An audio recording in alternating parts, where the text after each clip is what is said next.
Welcome to Draw My Life. Today I am going to be sharing my story, which God is writing, just as He is writing your story. And several others are going to be sharing their stories through drawing their lives today. Be sure to check the playlist below to see their stories as well. I have many chapters that I love to revisit. They make me happy and they make me smile. But I also have those chapters I'd like to send back for revisions. Don't you have those? And sometimes I'd also like to ask the author why they were even included in my story in the first place. But I know the author and I know he is good and I can trust him. And although sometimes I wish I could skip ahead to see what happens next, I know ultimately the author is writing a great masterpiece. As Paul Tripp writes in his book, New Morning Mercies, every turn he writes into your story is right. Every twist in the plot is for the best. Every new character or unexpected event is a tool of His grace.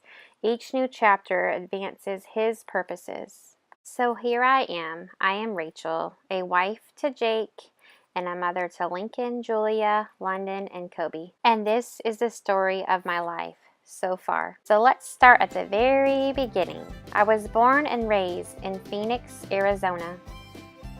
I grew up in a loving home with my dad and my mom and my sister and brother. I'm the oldest child. My parents are still married today and will celebrate 40 years of marriage this year. We had normal dysfunction just like any family, but I always felt loved, taken care of, and secure. My parents worked super hard and they still do. My sister and I are really close in age, so we were really great friends growing up. And some of my favorite memories include camping. We did that a lot as a family, off-roading at an early age, and my mom making us matching outfits and Halloween costumes. And one thing I always remember is that I wanted to be a mom when I grew up, and my nickname was even Little Mother. I grew up in church and always remember knowing about Jesus. I don't have a story of how He saved me from something dramatic, but around middle school is when I remember digging deeper and finding out about Jesus and who He truly was for myself. And I asked Jesus into my heart. Later that summer at church camp, I got baptized in a pool. Of course, my faith was still small then, and through the years, ups and downs, I still have those. I grew closer to Him as I am still growing closer to Him now. John 3:16 says, "For God so loved the world that He gave His only Son, and whoever believes in Him shall not perish but have eternal life in heaven." And I know I cannot get through this life without Him. Around that same time, my cousin moved in with us. My parents had custody of her. We grew close with her, and she was like a sister. Although she still has her own issues, we all do, right? God is writing a redemption story in her life now as I even say this. In high school, I was what some people would refer to as a goody-goody. My sister and I were super close in age and in friendship, and we shared mostly all the same friends. My first real job was in high school. I worked as a server at a Cracker Barrel. And that's where my love for sweet tea and fried okra began. When I was a senior, a choir came to my church to sing. You might have heard of the college before, Lee University. They had a little table set up in the back, and I checked it out. I asked my parents if we could go visit the school. My dad didn't really want me to. Later I found that out because he didn't want his little girl to leave the town and state that he was in. And even though that, I ended up going. I have no musical ability. I loved what the college had to offer, so I decided to go. So my parents packed me up and we drove in the RV across the United States to a little town in Tennessee. That very first semester, I experienced being sick for the first time being away from home. I had strep throat, and there was also a great tragedy on America. I'll never forget finding out that news in my dorm room that day. The next semester was much better. I met my now husband, Jake. We both have our perspectives on how we met. But since this is my Draw My Life video, I will tell my perspective. So it was a Friday night, and my sister, she had come to college later that next semester, and roommate and I decided to go to the basketball game. We hadn't went to one yet, so we thought it would be fun to do. So we went in and we went and sat in the bleachers, grabbed some popcorn and, just looked around. I wasn't particularly looking for a date or anything, but that wouldn't hurt. So I sat in the middle of my sister and roommate, and I noticed some cute guys behind us. And I couldn't help myself, I kept looking at him. And one of the guys I thought was especially handsome, Jake, and he ended up asking me on a date and asked me for my number.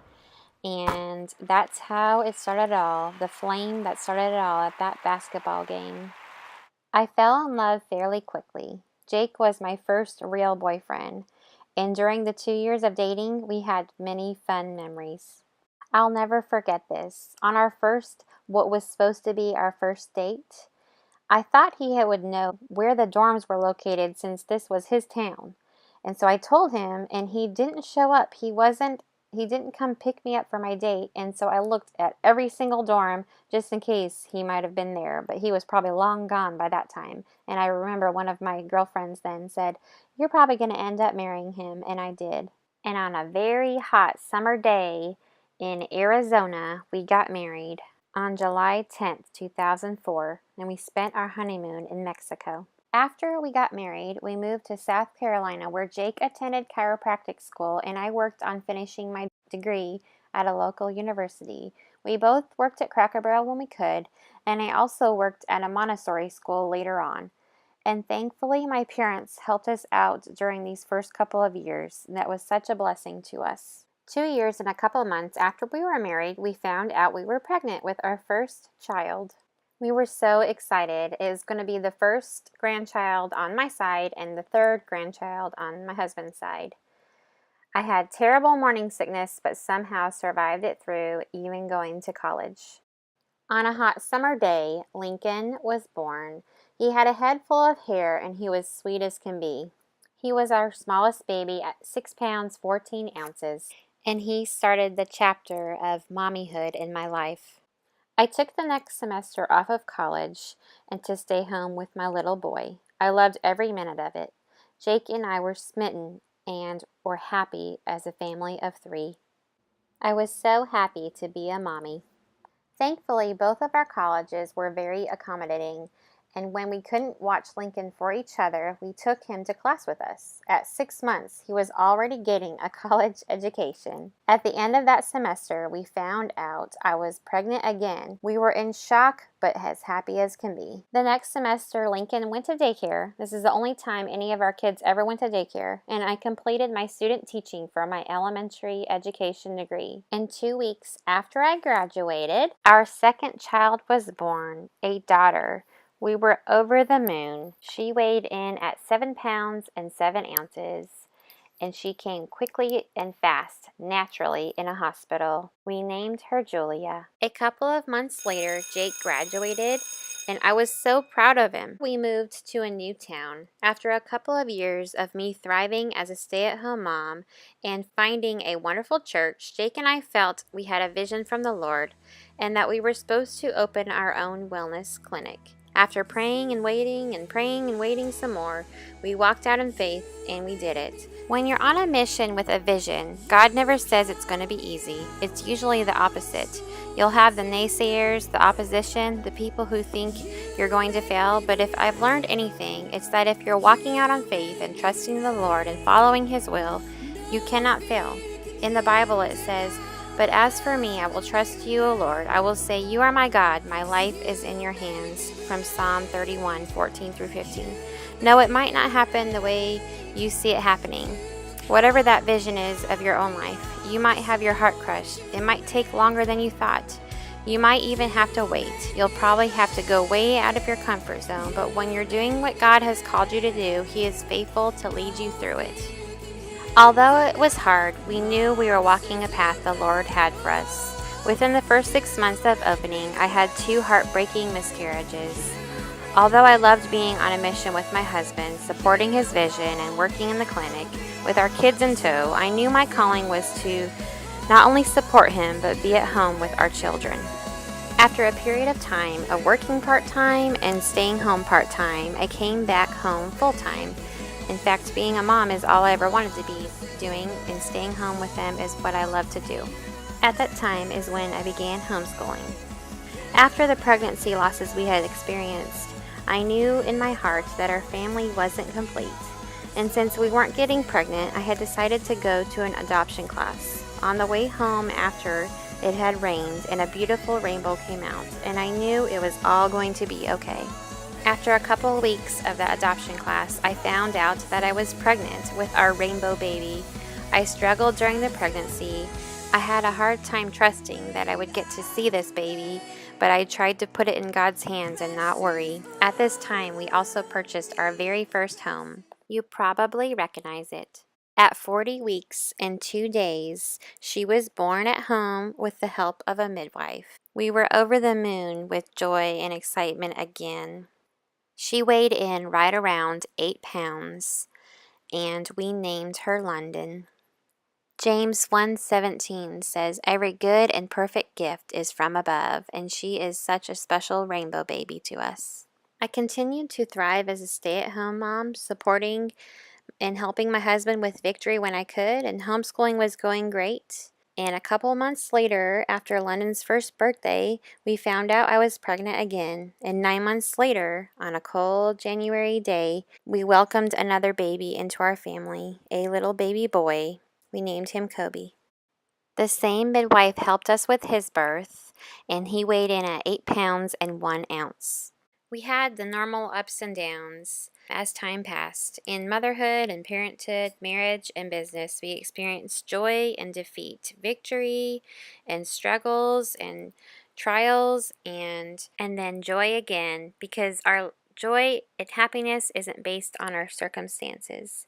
But we were content and we felt right where the Lord wanted us. Around that same time, I got out of my comfort zone and started this YouTube channel. I absolutely love doing it, and I thank you guys so much for watching today. This past summer, my husband and I celebrated 13 years of marriage. We even went on an amazing special date, and I got a wedding ring tattoo if you've noticed it in this video. Of course, we have struggles in our marriage, but we continued to put God first. We were very happy with our family size, and we were very content. But God has an amazing way to remind us that He's the one in control.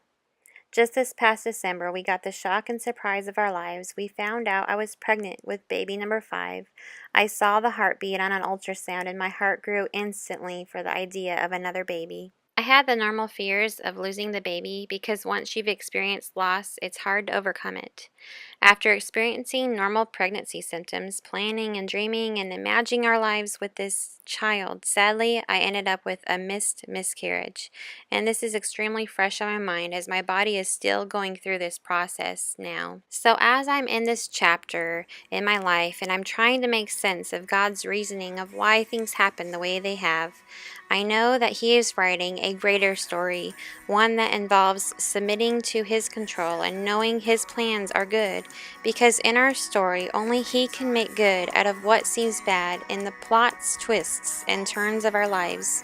The Lord is with me in this chapter of my life and will be in every chapter until I meet Him face to face in heaven one day, where we'll be reunited with the babies we've lost.